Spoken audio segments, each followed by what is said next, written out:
ஒரு குட்டி பொண்ணு தன்னோட அம்மா கிட்ட வந்து, அம்மா ஏம்மா இந்த குருவி கூட்ட கலைக்கிறீங்க? இது குப்பையாகுது அப்படிங்கிறதுக்காகவா? அப்படின்னா நானே அதை தினமும் பெருக்கி அதை கிளீன் பண்ணி கொடுத்துடுறேம்மா அப்படின்னு சொல்றா.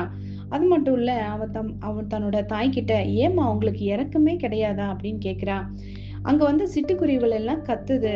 அப்போ அந்த குருவிய பார்த்து, பாத்தீங்களாம்மா அது எவ்வளவு கத்துது, நீங்க ஏம்மா இப்படி பண்றீங்கன்னு கேக்குறப்போ அம்மா சொல்றாங்க, மகளே இன்னும் ஒரு மாசத்துல வெயில் வர நேரத்துல பக்கத்துல இருக்கிற பூனைகள் எல்லாமே இங்கதான் வந்து தங்கும். அதனால அந்த பூனைகள் எல்லாம் இங்க வந்து தங்கும்போது இந்த குஞ்ச பார்த்தன்னா அப்பப்போ வந்து அத சாப்பிட்டுரும். அதனால தாய்க்குருவிகள் வேற இடத்துல போய் கூடு கட்ட நான் உதவி செய்யறேம்மா, அவைகளுக்கு இடையூறு செய்யல அப்படின்னு சொல்லி விவரமா எடுத்து சொன்னாங்க.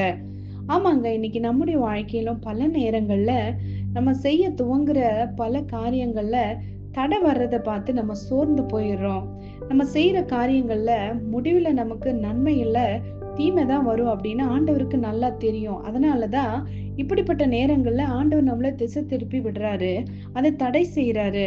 அது எதுக்காக அப்படின்னா நம்முடைய எதிர்கால நன்மைக்காகத்தான்.